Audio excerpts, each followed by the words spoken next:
Aujourd'hui, on va régler un problème vieux de plusieurs millénaires. On va s'attaquer à une question énorme et on va parler de celui qu'on appelle maladroitement Dieu. Avant de commencer, j'aimerais qu'on fasse un reset. J'aimerais te poser une question simple, mais je l'avoue, il y a un petit piège.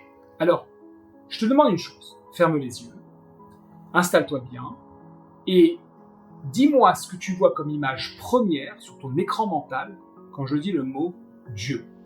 Sois honnête, mets pause dans la vidéo, écris-le en commentaire et avançons. Il n'y a pas de mauvaise réponse, il y a juste un besoin ou du moins une occasion d'évoluer ensemble.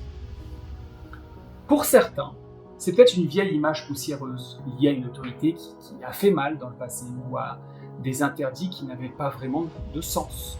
Pour d'autres, ça sera une boule d'énergie, un grand pouvoir. Mais le problème, c'est que dès que je dis ce mot, nous avons tous à un moment donné une image en tête d'un être humain qui ressort. Pour te dire, j'ai interrogé des dizaines de personnes à ce sujet et à chaque fois, c'est la même histoire. Il y a toujours à un moment donné, une part d'humain dans cette représentation.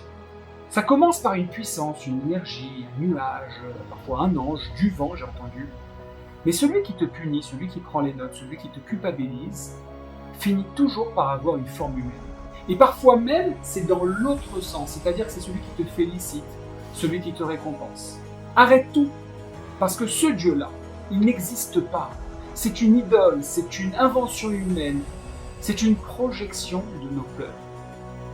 Tu veux mieux? C'est très simple. La Kabbalah elle-même, ne parle jamais de ce genre de personnage. Si tu restes bloqué sur une image comme ça, tu ne pourras jamais avoir une relation d'adulte, une relation harmonieuse avec le divin et tu vas passer à côté du principal. Tu resteras un enfant qui a peur du gendarme. Alors tu vas me dire, moi,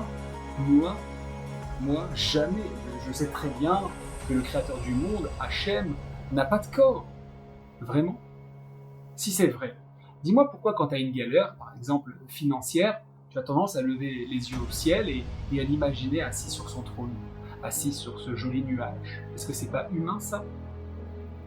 Pourquoi quand tu fais une erreur, tu te sens petit et coupable, comme si tu parlais à un juge humain et en colère? C'est ce que moi j'appelle l'effet blouse blanche. L'effet blouse blanche, tu la connais en médecine. Lorsqu'on a un souci, on a mal quelque part, on est un peu inquiet, on va voir un médecin, il est avec sa blouse, il prend le pouvoir. Il prend le pouvoir, on ne discute plus, on a peur, on se soumet. Pendant des siècles, le monde religieux, et aussi chez nous sans distinction évidemment, a joué de cet effet-là. Certains représentants de Dieu ont mis la blouse blanche, peut-être volontairement, peut-être involontairement. Et nous, on a cru qu'ils détenaient le pouvoir. Parfois, ils nous ont laissé le croire. On a cru qu'ils avaient le monopole de la ligne directe. Certainement qu'ils ont voulu bien faire. Certainement qu'ils avaient de bonnes intentions. On n'est pas là pour faire leur jugement aujourd'hui. Mais ce qui est sûr, c'est qu'ils ont rapetissé le divin, Dieu. Ils ont transformé l'infini en un système de règles rigides, de menaces et de culpabilité. Résultat, beaucoup d'entre nous se sont éloignés.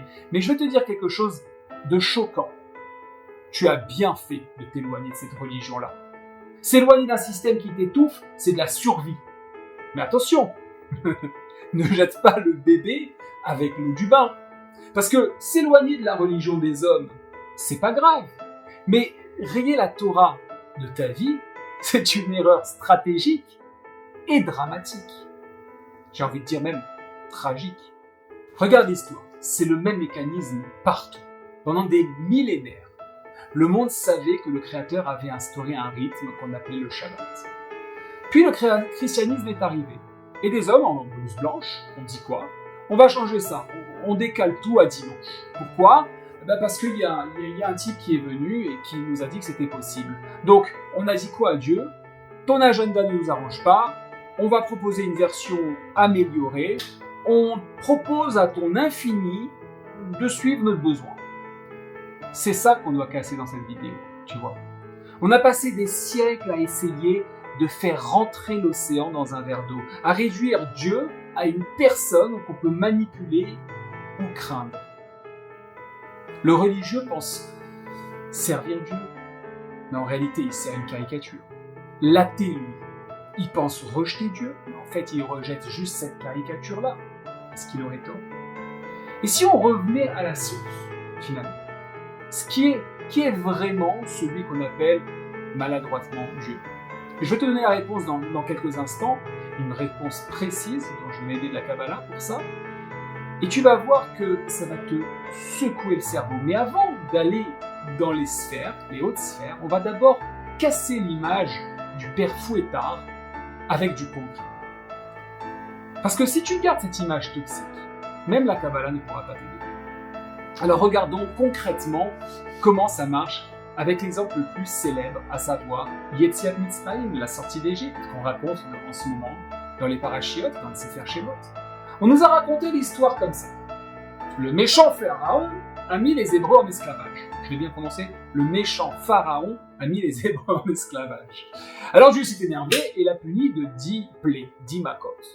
Mais si on réfléchit 2 secondes, ça tient pas. Pourquoi? Mais parce que Pharaon le dit lui-même, je ne connais pas ton Dieu. Vayomer Paro, mi Hashem asher eshma bekolo leshalach et Israël, lo yadati et Hashem vegam et Israël, lo ashaleach. Je ne connais pas ce Dieu et même Israël je ne l'enverrai pas. La question que je me pose c'est, et si Pharaon était sincère? Pourquoi punir un homme qui ne sait même pas de quoi on lui parle? Et puis, les principaux intéressés, les Hébreux, la Kabbalah nous dit qu'ils avaient atteint le 49e niveau de Touma. Touma, on l'a vu dans une vidéo, c'est l'opacité. On ne va pas voir ça comme quelque chose de négatif, c'est juste comme si tu mets plusieurs paires de lunettes de soleil. Au bout d'un moment, tu ne vois plus rien.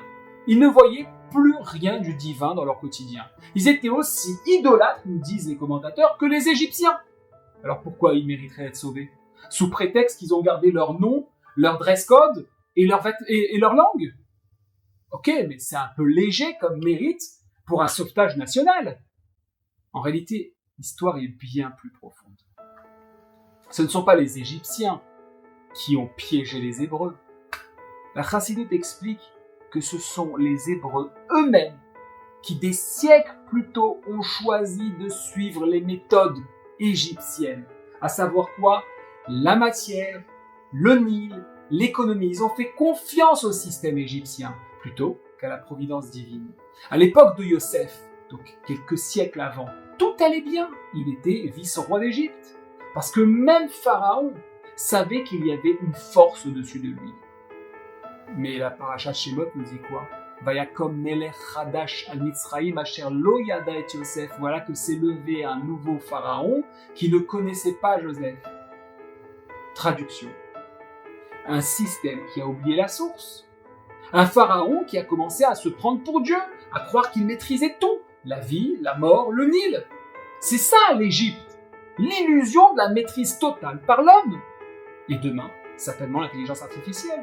Tu peux voir ça comme une prophétie ou pas. Mais parlerons-nous de la nouvelle Égypte? Les Juifs tomberont-ils à nouveau dans le panneau? Affaire à suivre. Mais reprenons. Les 10 plaies ne sont pas une vengeance. C'est une leçon de réalité. Le divin agit sur 2 tableaux en même temps. Pour les Égyptiens d'un côté, il leur montre étape par étape que leur maîtrise est une blague. Le Nil, c'est leur dieu, devient du sang.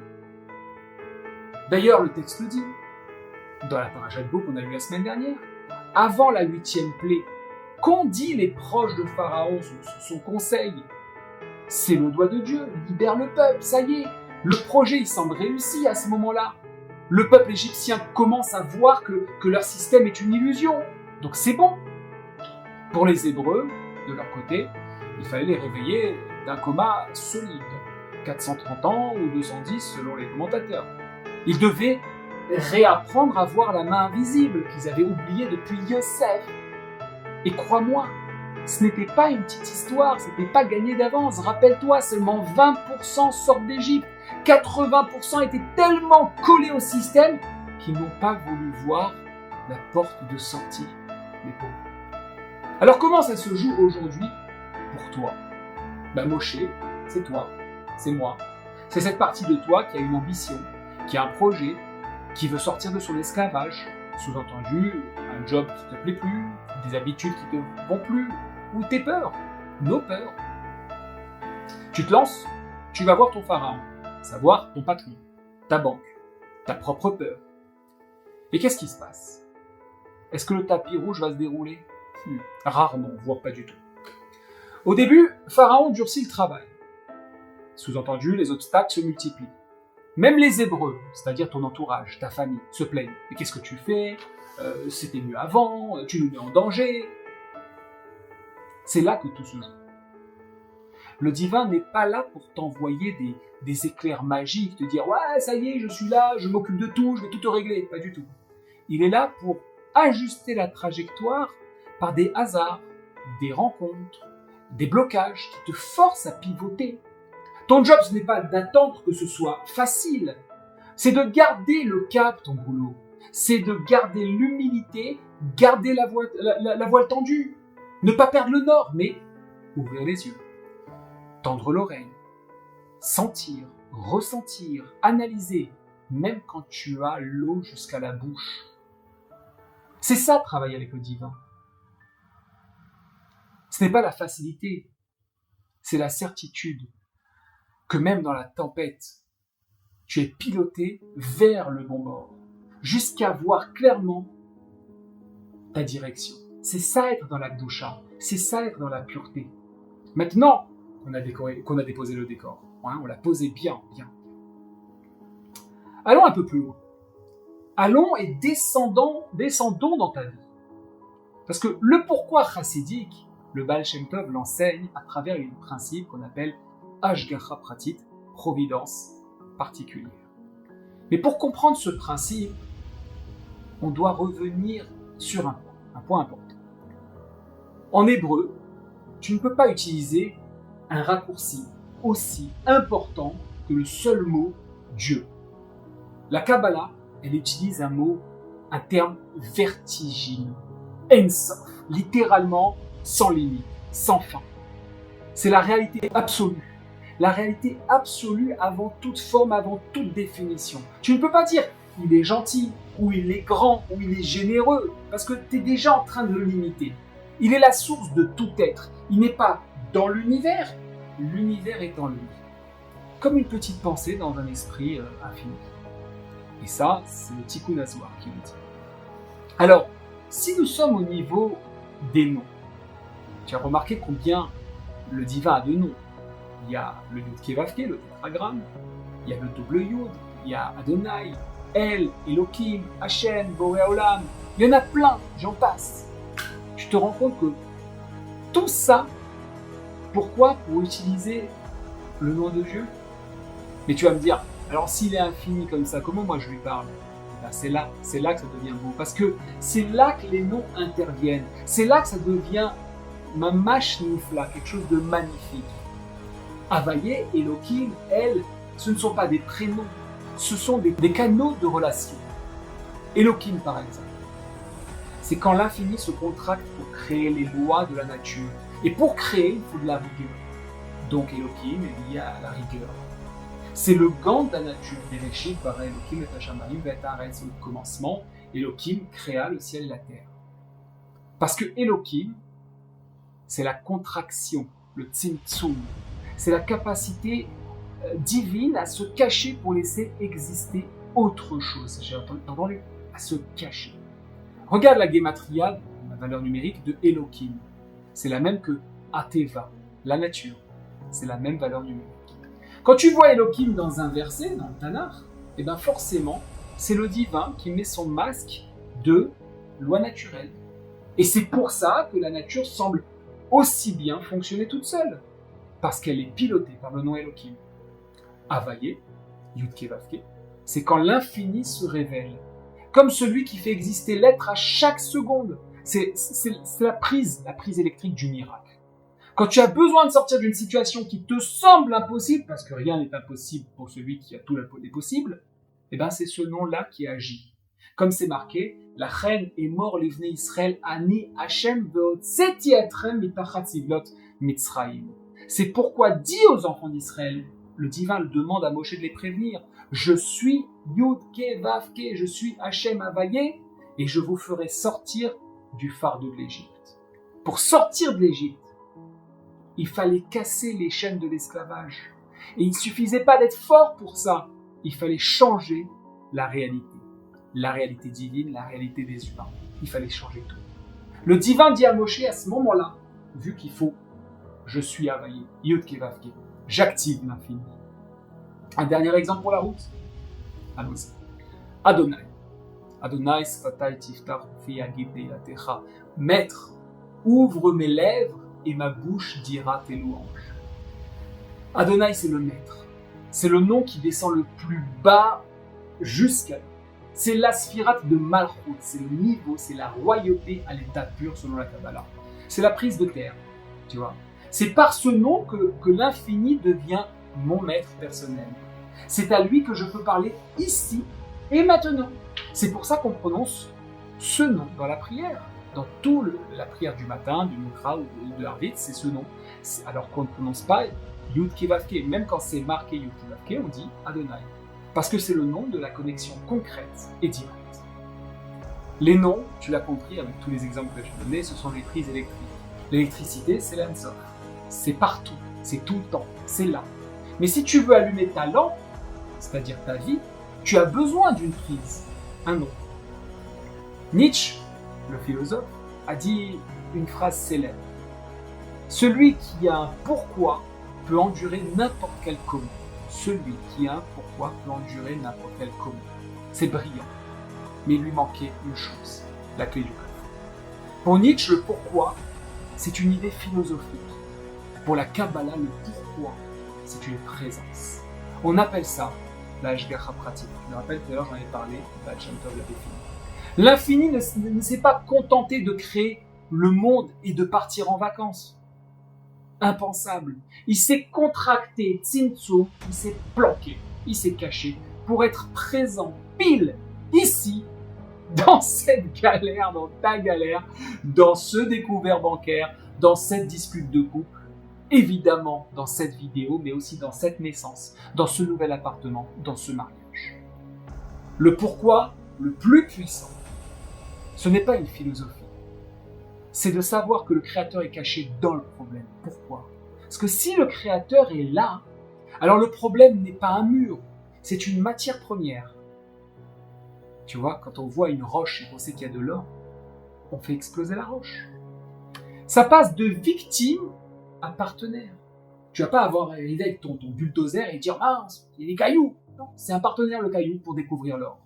Et à ce moment, Dieu s'appelle alors Boré, créateur. Quand il t'envoie une épreuve, il ne t'invite pas à souffrir, il t'invite à devenir partenaire de création. Ton job, c'est pas de dire « Pourquoi moi ?» C'est de dire « Ok, tu es là. Qu'est-ce qu'on va créer aujourd'hui ensemble dans cette situation-là ?» On crée de la patience, on crée de l'amour, on crée de la lumière. Une nouvelle version de moi-même, peut-être, que j'aurais pas pu deviner si j'avais pas été mis dans cette situation, dans cette impasse. Souvent, qu'est-ce qu'on fait ? On attend le miracle pour croire. Si la mer s'ouvre, je croirai. Bah, tu risques d'attendre longtemps, longtemps. Et c'est là que la Chassidut nous donne une lecture complètement révolutionnaire des 10 plaies d'Égypte, de la sortie d'Égypte. Pourquoi ? Parce qu'elle nous apporte que c'est quoi ? Où était le miracle ? Le timing. Le timing et le miracle. Des scientifiques vont te dire, et c'est prouvé, va sur Internet, les 10 plaies, elles s'expliquent. Le Nil rouge, c'est une algue. Les grenouilles, elles ont fui l'eau toxique. Les insectes, elles ont suivi les cadavres des grenouilles. Et alors ça enlève quoi au divin ? Le Ramban, Nachmanide et le Raviz expliquent quelque chose d'énorme. Le miracle, ce n'est pas forcément de casser la nature. Le miracle, c'est de vivre avec la nature, mais d'intégrer le timing. C'est qu'en fait, le phénomène naturel arrive pile à la seconde où Moshe lève la main et s'arrête pile à la seconde où il la laisse. Quand il dit ça va commencer, ça commence, et quand il dit ça va s'arrêter, ça s'arrête. Ton miracle, c'est quand le hasard arrive pile au moment où tu en as besoin. La nature, c'est juste la main de Elohim qui porte un gant. T'as compris qu'à ce moment de la vidéo, je ne peux plus dire Dieu bêtement. D'accord ? On essaye de remettre les noms. Pendant les 10 plaies, il n'a pas détruit le monde. Il a juste enlevé le gant quelques instants pour qu'on voit qui bouge les doigts. Et là, je veux ajouter un point capital. On a parlé du miracle de Dieu, du timing. Mais il ne faut pas croire que Dieu est là pour faire du bruit, des effets spéciaux et des feux d'artifice. Tu vois les gens sur Internet, n'importe, ils vont voir des personnes, des référents. Ils veulent le miracle. Le divin adore la surprise, mais il adore la discrétion. Le plus grand miracle, ce n'est pas quand la mer s'ouvre. Le plus grand miracle, c'est quand l'homme prend le temps d'ouvrir les yeux sur sa capacité d'agir, sur sa capacité de participer. C'est quand tu décides d'observer la main invisible. Et je ne parle pas d'Adam Smith là, à ce moment-là. Je parle de cette main qui agit à chaque instant, à partir du moment où tu décides d'être acteur de ta vie. Regarde la scène de la mer Rouge. Nos sages nous disent que la mer ne s'est pas ouverte tout de suite. Il y avait la pression, les soldats égyptiens qui reviennent après avoir regretté, les Hébreux qui se retrouvent. Il a fallu qu'un homme, Narshon ben Aminadav, avance. Imagine la scène. Ferme les yeux 2 secondes, il entre dans l'eau.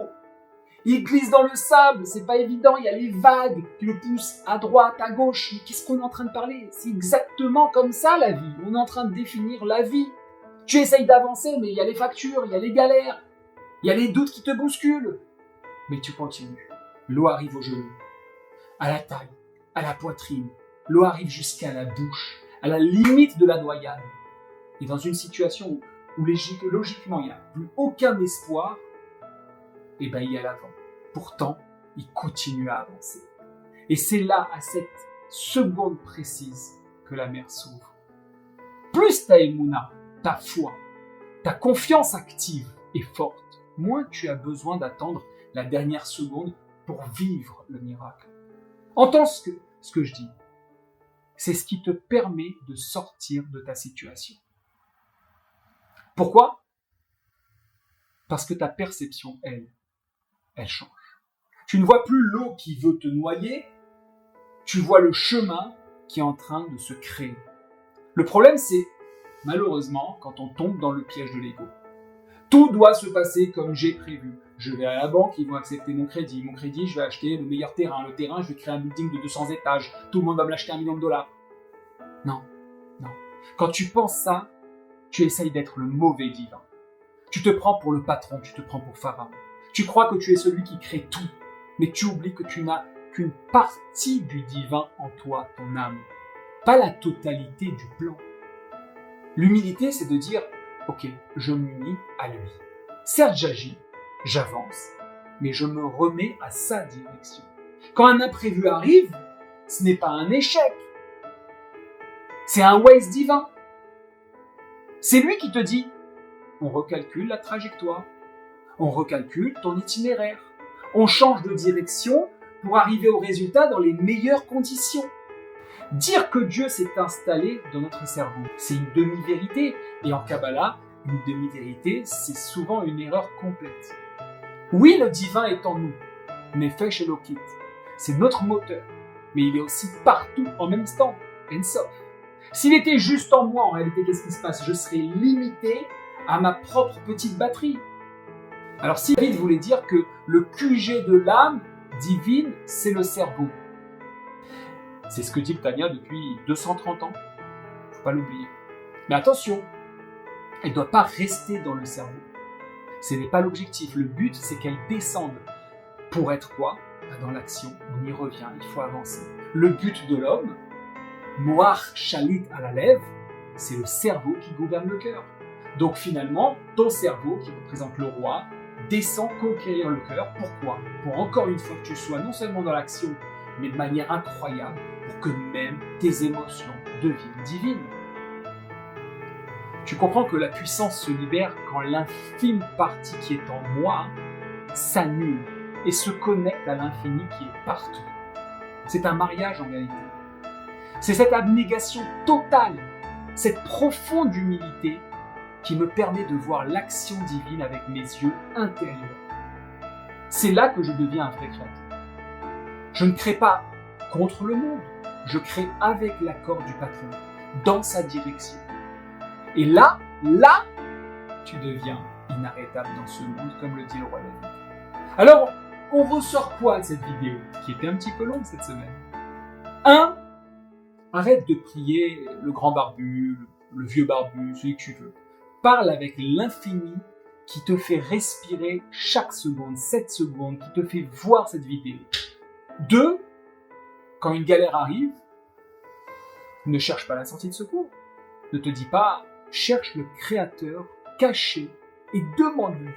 Demande-lui qu'est-ce qu'on construit ensemble maintenant. 3. N'attends pas que la mer s'ouvre. Regarde ton quotidien, le client qui appelle au bon moment, le sourire de ta femme quand tu rentres, le bus qui est là pour ton rendez-vous, ou la place de parking qui se libère. C'est ça le miracle habillé. Tu as le pouvoir de relever le gant. Tu as le pouvoir de révéler le gant. Tu as le pouvoir de transformer la nature en providence. Et quand tu fais ça, tu n'es plus une victime du système. Tu deviens un associé du patron. Boré Haolam, Shtabar Shemo Lahad. Ça se passe tous les jours, à chaque instant, ici et maintenant.